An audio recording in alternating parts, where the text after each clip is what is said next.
Hello and welcome everybody to InspireTalk Radio. We are very, very excited and honoured to have the fabulous Janine Allis with us today. Janine is an extraordinary person, entrepreneur, innovator. She's the founder of Boost Juice. She's the founder of Retail Zoo. Four the presenter and judge on Shark Tank. She's the author of the Accidental Entrepreneur and the mother of four wonderful children and many, many other things. So we're so grateful to have you here, Janine, with us. Thank you so much. No, my pleasure. Thanks for having me.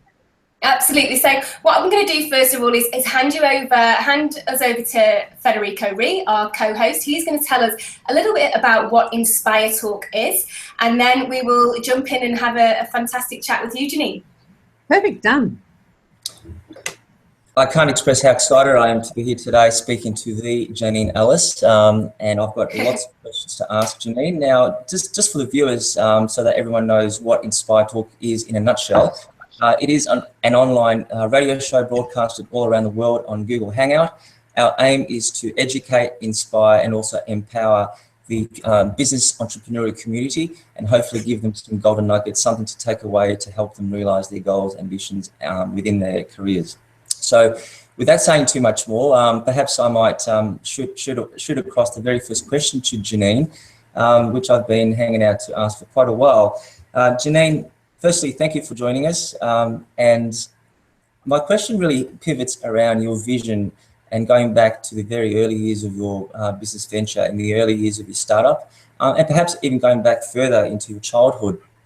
I'm really keen to understand whether or not in the early years you actually wanted to be a serial entrepreneur and perhaps in the retail sector.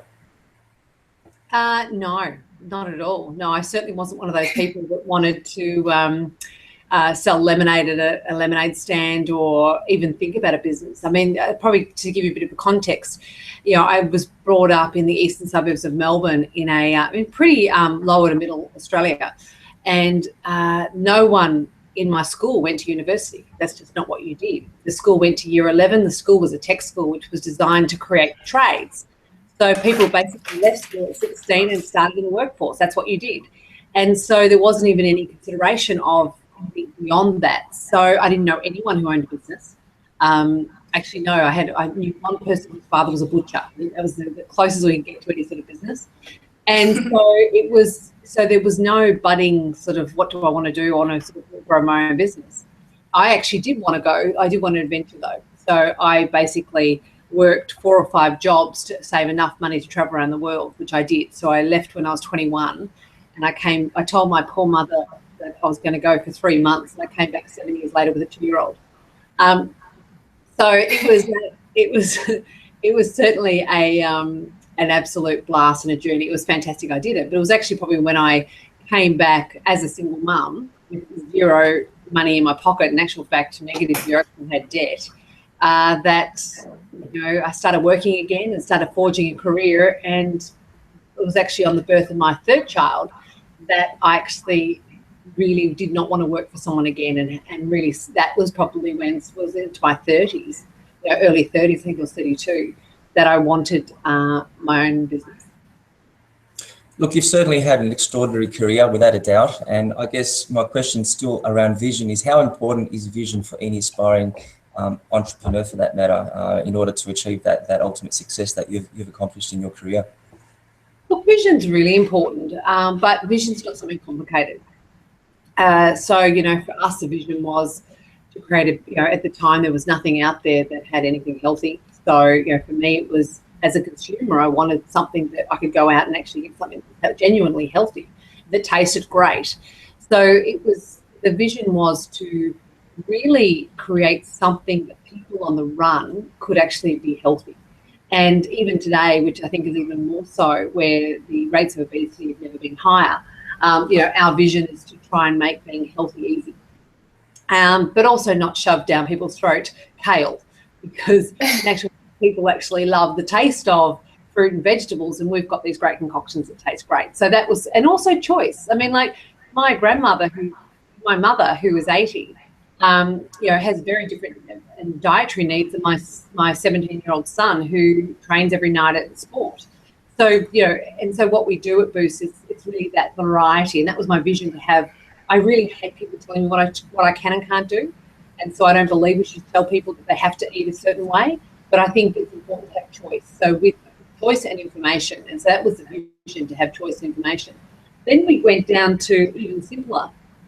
We then looked at what we really stood for. And, I've really got that spirit for living life and loving life. And so that's why on the back of every single T-shirt in our network is the word love life. And so once you actually start with that word love life, everything else comes to that. So, for example, look at the stores. Now, you wouldn't have a black store if you wanted something that had love life connected to it. What you wanted was lots of colour, smiley faces, you want great affirmation words, that's loving life. If you want love life, you don't have sour staff members not having fun. So who do we hire? And so everything we do, even in the business, it's about loving life. And look, in this office, we don't have a dress code, but we may look like a casual office, but we're a high performance business. Sure. So and that's the other thing that I wanted. I wanted to surround myself. My vision was to surround myself with people smarter than myself and the people that wanted to come on this journey with me. Sure. So what I'm hearing is the formula to success really is a multitude of many components, and for you, it really stems around having something that's innovative, working with the right people, et cetera, et cetera. So thanks for that bit of input there, Janine. I'll probably give Laura an opportunity to ask her first question. So Laura, want to? Yeah, great. Thanks, Janine. That's so insightful. And actually, I'd love to know, because I know there's a lot of entrepreneurs out there who are one-man bands and really wanting to grow, but not really sure how to do that or when to do that. So I'd love to know about, how did you go from the kitchen table to, going into a franchise to the global business that you are now? How did you know when to do that? And then how did you do it? To be honest, I didn't know. And I think, if you want a resume of my jobs before this, I was a nanny in France, I was a stewardess on a yacht, I was a cinema manager in Singapore. There was nowhere on my resume that it says that I'm a business person, so I had no idea. But the reality is, in actual fact, that was probably my greatest strength. And the reason being is that I then, by having no idea, I didn't have any barriers. So I didn't really have a limit of what I could achieve or what I couldn't do. It was just, I just had to get it done and make it happen. So naivety played an enormous part, because I think that, in actual fact, I started the business after my third child to have a bit more balance so I could actually spend more time with my kids. And actually, the fact that this entrepreneurial spirit sort of was unlocked, and I never looked back.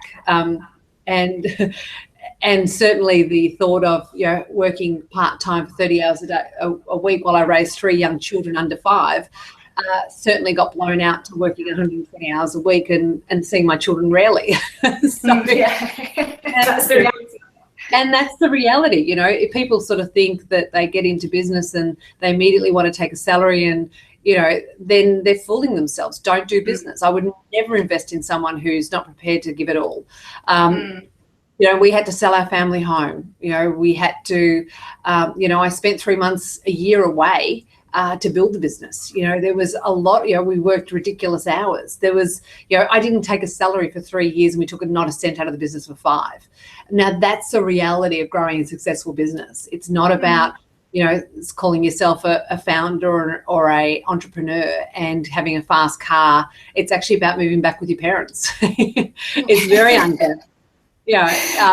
But it's it's whatever it takes. There's no one on this planet that has achieved great things that hasn't actually gone through sacrifice. Whether it's climbing, a big mountain where it's tough and you get to the top, it hurts to get there. The Olympians, they don't go out when they're training. They have to get up at 5 a.m. They have to do a special diet. People have to sacrifice to achieve great things. And I think that most people aren't prepared to do that. And I think that that's quite kind of where you need to look, is really look within to see if you're prepared for the journey. And to be honest, sometimes it's easier to work for someone, go home, not worry about it, have a salary that you're going to come out. You're not going to lose your family home.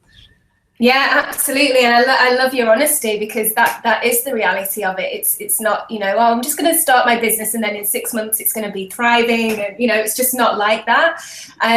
But once you do find that formula when you are growing, and I'd love to hear this from you, is how do you keep the consistency and the standards? So before, you were talking about your staff and making sure that, you know, everything there is in place. How do you keep that as you grow bigger and bigger and bigger?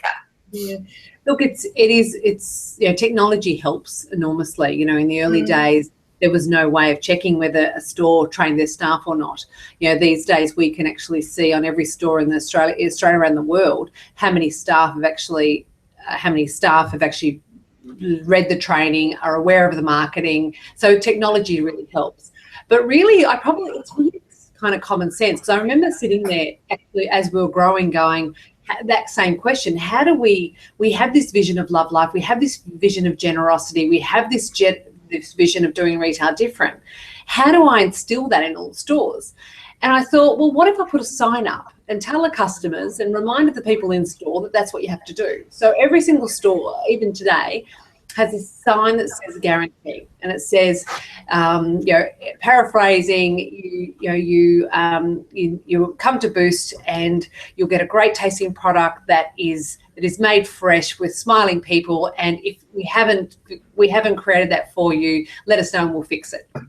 And so it was really one of those things that it was something that, one, if the you know, person in store, you know, wasn't sure that they could be generous and do whatever it takes, at least there was something in store. So it started with that simplicity. Then it's obviously a lot more complicated with regard to technology and utilising technology to monitor that the vision that we have is instilled in the store. We don't always get it right, but we find pretty quick when we get it wrong and we fix it. Yeah, I love that as well, because it's, you know, there are going to be those times where things go wrong, and it's just about, you know, it's just about going, okay, like Fed dropping out, but yeah, and then go, okay, so what can we do to fix this?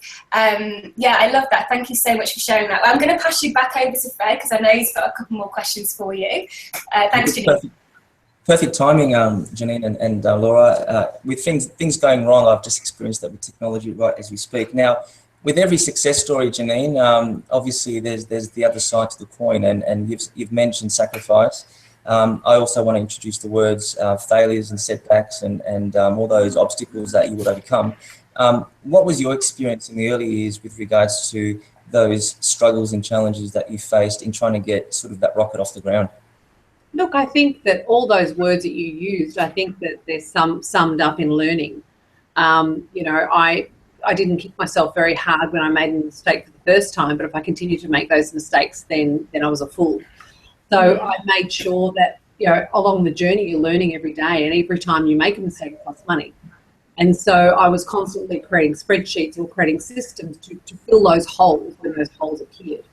Now, I get asked, you know, sometimes about, can you list all of the things that went wrong? Well, there's a million things that went wrong, but I have to say, though, without all of those things that went wrong, you wouldn't be the business I am today. So there is not one thing I would change out of all of those things that went wrong along the journey, because we wouldn't have the systems and processes and care factor, and wouldn't have the culture that we've got. And you know what? In actual fact, you have to make mistakes. If you're not making mistakes, you're not trying hard enough. If you're not making mistakes, your business won't grow. You have to take risks. In actual fact, the biggest risk you can take is actually not doing anything. You know, businesses are an organic beast. They are always moving in a direction. They're either moving forward or they're moving backwards. In actual fact, if they're staying the same, they're moving backwards. So it's important that you are constantly pushing. And you know, but to grow, you've got to take risks. And you know, sometimes that's quite scary, particularly when you know that, you know, the cash flow is not there, and you know that, you know, it may fail, but you've got to continue to sort of, you know, take those risks to get to that next level. It's interesting that you say that, and obviously hearing it from you is comforting, as far as, you know, what I even go through as a business owner, as an entrepreneur myself, and surely all those other people out there in business as entrepreneurs who experience the day-to-day setbacks, it's good news to hear that you have to fail to succeed, and that's part of your learning process. So in terms of tolerating those failures and those setbacks, Janine, what is the mindset ultimately that you need to have, and perhaps come back to you with regards to what gave you that tenacity and that strength to overcome those first few hard years? I think the look, it's a massive learning curve. I went from pretty much never have employed anyone, never really led anyone, to suddenly having this beast that that was growing, went from 0 to 100 stores in 4 years. And you've got to remember, in those 4 years, you don't have the staff behind you to sort of help you grow that thing. Pretty much, you are the accountant, you are the person that paints the walls, you are everything. So, it was a massive learning curve for me personally and also to come from the person that does everything to the person who leads.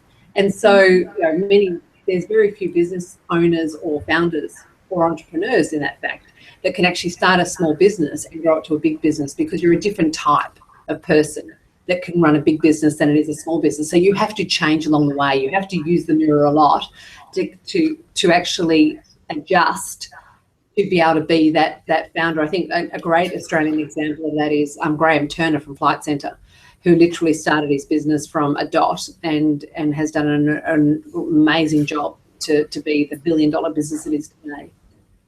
So what would be your top skill with regards to tolerating pain and failure? Is there one that comes to mind first? Accountability is the biggest thing, I would say. I think that what people tend to do, particularly in the early years, is when things go wrong, the first thing people do is blame someone else. Same with your life, same with everything. If it's everyone else's fault, then you don't need to do anything about it. If you actually if you make everything your fault, then immediately you've got the power to change. Immediately you've got the power to fix it, and then immediately you've got the power to learn.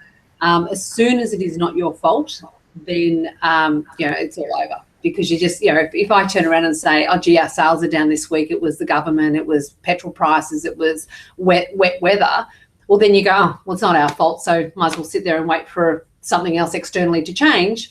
So then my business will change. So, and people tend to do that a lot in business and in life, actually. So I'm a firm believer in looking within and where the answer is. And even my leaders, I don't respect a leader that blames elsewhere. I don't respect actually many people who blame the world. I respect people that really look within themselves. Like, for example, recently this girl put her hand up and said, I have a question. I said, oh, what's that? She said, how do you motivate your staff? And I said, well, I hire motivated staff. It's, people are accountable for the fun they have in the office. We don't stop it. People are accountable for the joy they have. So it's important to get the right type in the business. It's something that I use by and live by, and it's you can either choose to soar or you choose to be a verb. And if you choose to be a verb, and we can all be verbs. I can certainly be a verb as well. It is a victim. For someone who's entitled, that person that goes, I've been in the business for 10 years, I'm entitled to that promotion. Someone who needs to be rescued, and people who blame. The reverse is actually where the power lays, and not only in the type of the way you think, but it's also in the way you communicate externally, and this positivity will come back to it. It's called SOAR. I call it SOAR. And it's solutions. I'm a solutions person. I take ownership for everything I do. I take accountability for everything I do, and I'm responsible for the outcome. And if you start to communicate that way, so for example, right, someone has sent you an email or done something and you're cracked it, right, you're really pissed off. The first response could be a very verb response. You send it out and you say, it's your fault, and I'm entitled to better service, and I'm da-da-da-da-da, right? And so consequently you'll get a verb response back, right, defensive. But if you stop, and before you send it, delete it, and then approach it in solutions, accountability, responsibility, and in the SOAR way, then you'll find the response will be more solutions orientated, and the outcome will be the best outcome.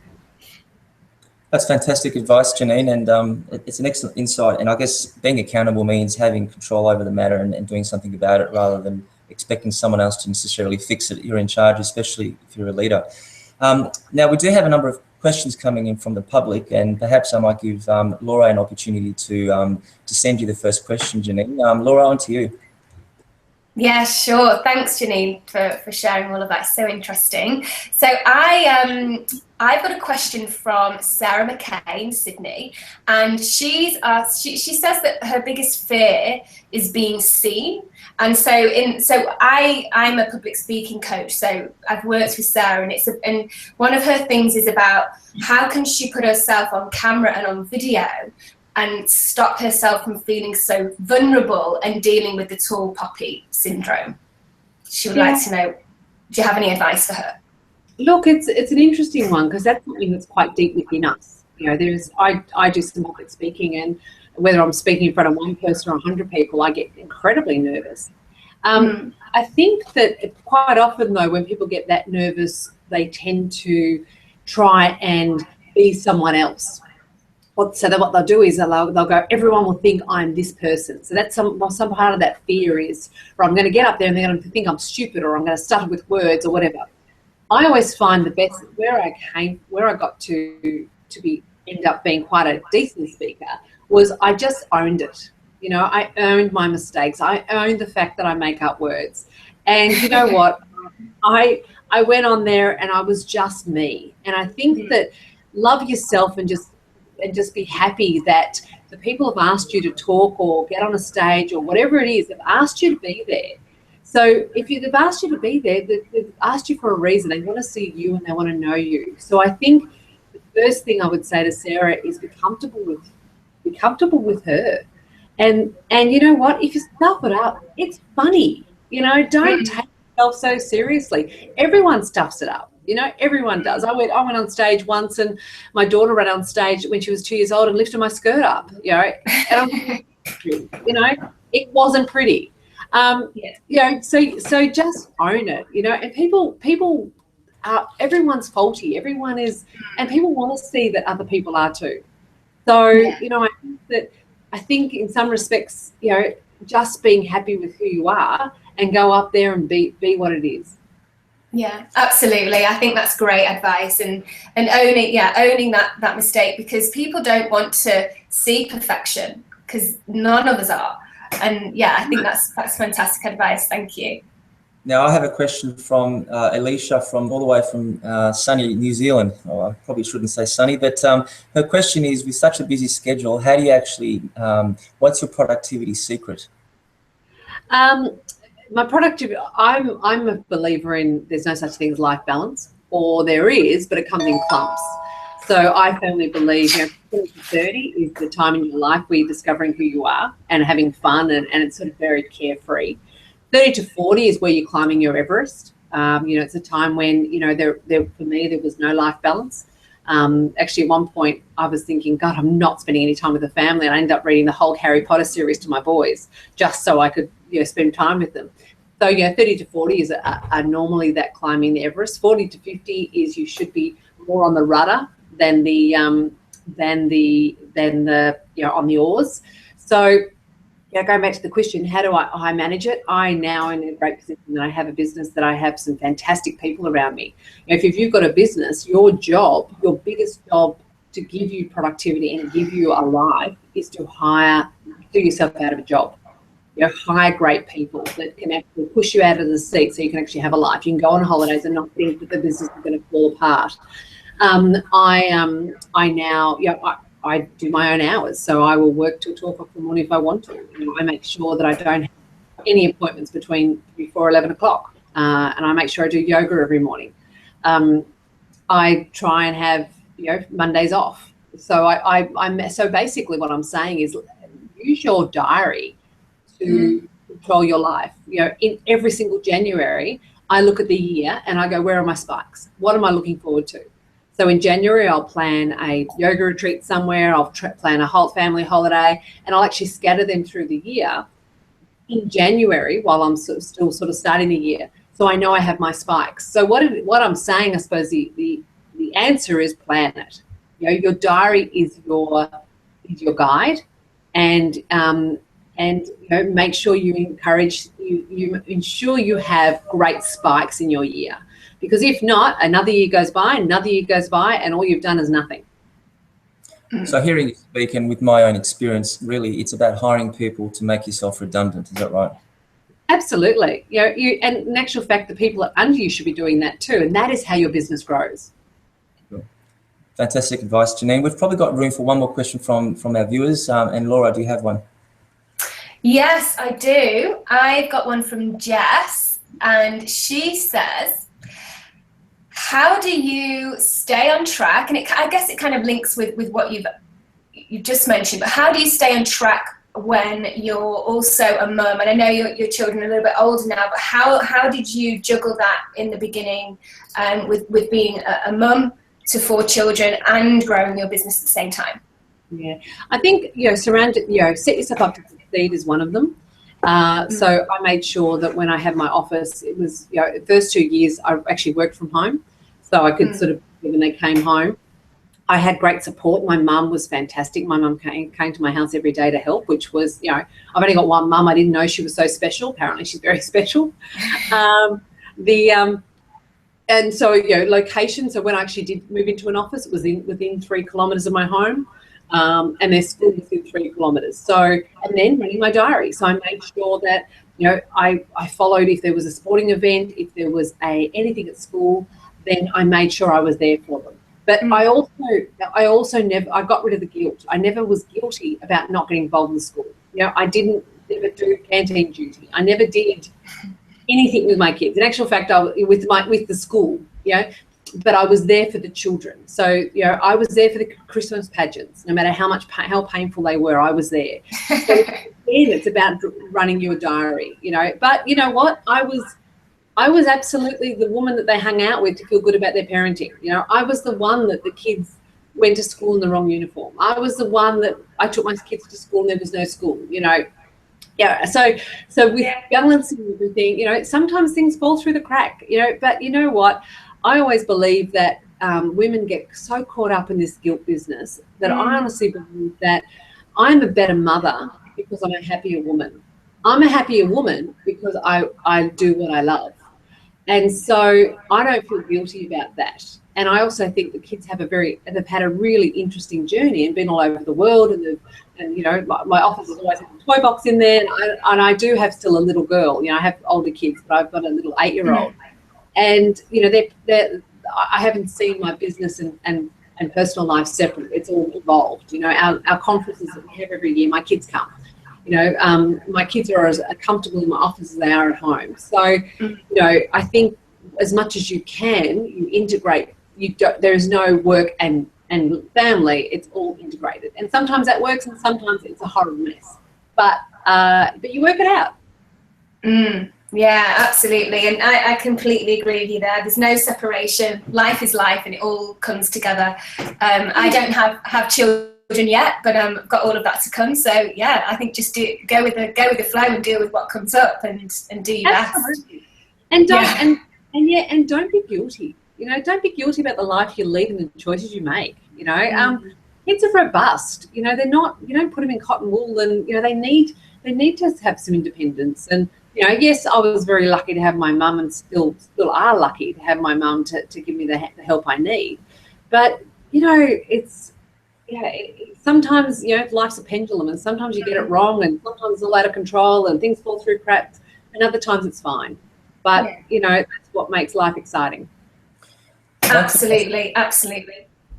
Thanks, Laura. Look, one thing that strikes me about you, Janine, is your humility. In fact, I remember meeting you many, many years ago in 2004. Obviously, you probably don't know who I was back then, but what struck me about your public presentation was your humility and how down to earth you were back then and still are today.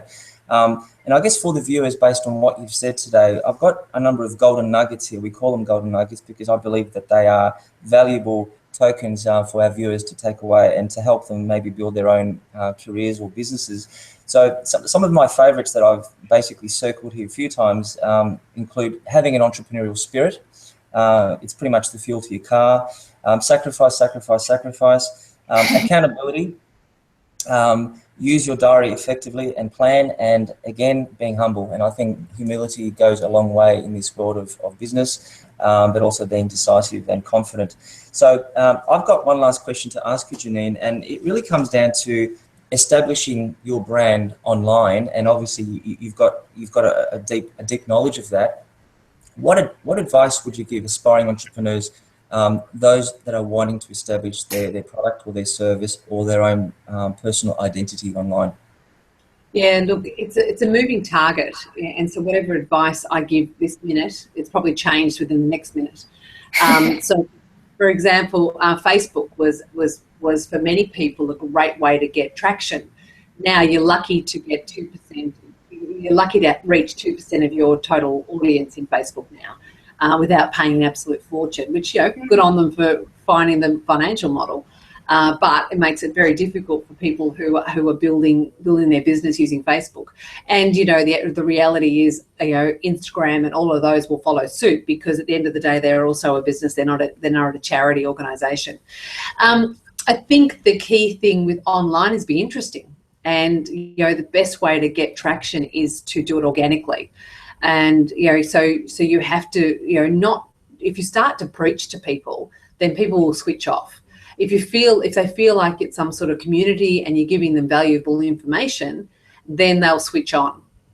So don't sell people anything. If they, there's enough ads that pop up and you won't get any followers. Be funny, be real. I think online is a minefield, but when you get it right, the amount of exposure you can get and the speed of exposure can be extraordinary. But unfortunately, it's such a crowded marketplace now that you kind of need mainstream media like a radio or a TV to actually drive people through the website or through some of these social channels. But you've got the organic if you want to get onto Twitter's for people, Facebook's for businesses. Snapchat is getting a place. Instagram is for more, things like homing or interior decorating type things. So understand each medium and understand where your business fits within that medium as well. It's a difficult one, and you just blink and there's another strategy coming up. People sometimes thought that Pokemon has been a massive hit, even though it's come off its edge. It's still the biggest game in the history of games. And how does my business can tie into that? Can I drop a lure? Can I how do I do that? So it's just having that curious mind. It's going to places like South by Southwest in America to find out what the latest and greatest things happening and be ahead of everyone else. It's tough, but then again, business is tough, and it's the matter of going, try that, didn't work, adjust, try that. It's like business is like a boat in the water, a sailing boat in the water. You're trying to find the wind. So you're constantly tacking to find the wind. When you find the wind, then you go for it full steam ahead. But you've still got to keep tacking until let you find that wind. Great advice. It's like getting traction on your wheels in your car. And I guess just to mirror what you've said, in my own understanding, it's about providing value to the community. And it's also being prepared to disrupt or innovate your industry sector. So excellent advice, Janine. We'll probably wrap up in just a few minutes, and I'll give Laura a chance to maybe fire one last question, and then we'll end the program shortly. Okay, one last question. 1 second, I have another question. How do you overcome the fear when you have lost a business already due to a bad decision or a bad partnership? Yeah, look, it's a really good question, because once you get burned, you don't go back to the fire, do you? I think if you pick up any book or bio from someone successful, you'll find that they failed many times. Often we look at whether it's Steve Jobs or Boost Juice or McDonald's or whatever, you think, oh God, that was probably just they started and it just went straight. It was always great. Never is. Yeah. And people fail. I think the biggest shame is that when you do fail in businesses, you learn many, many lessons of what not to do it again. And often it is about partnership. So, you take those, and what the shame again is, people never go into another business after it, because the lessons you've learned in that business, you can take into the next business and do it better and bigger And also with that knowledge, hopefully it will be with less risk. So, you know, you have, in life, you have to be courageous and you have to have courage. And, you know, sometimes you need to just get back on that horse, you know, because if you don't, you never will. So I think that, you know, if that's what you want to do and that's what's in you, just because the first one failed doesn't mean the second one won't. Yeah, absolutely. Well, that's it. You've got two choices. You get back on the horse, or you don't. Take the lessons, or you don't. You know, as far as we know, unless there's evidence to the contrary, we get one life. You know, and you know, when you get to your deathbed, you don't want to be talking about regrets. And absolutely. so, you know, I think sometimes, you know, people use, you know, back to the verbs, all the reasons in the world why things can't happen. I think, you know, there's lots of reasons why it can. Yeah, fantastic. Well, thank you so much, Janine. That was absolutely wonderful. So many golden nuggets in there for our listeners. And I know that a lot of them will be listening back again and again to that. So we're so grateful for you being here, and thank you for your time. I'll just pop over to Fed to wrap up, and we'll hope to see you again in the future, Janine. Thank you. No worries, my pleasure. So just for the viewers, our next exciting speaker is Christina Carlson from Kiki K. We will have her on our program on the 20th of September at 8 p.m. So hopefully you can tune in then. But Janine, back to you. I cannot express enough gratitude for your time and your wisdom for our viewers and for ourselves. So a big thank you to you, and hopefully we'll be in touch in the future. So thanks again. No worries at all. Thanks a lot. See ya. Bye. Bye. Bye.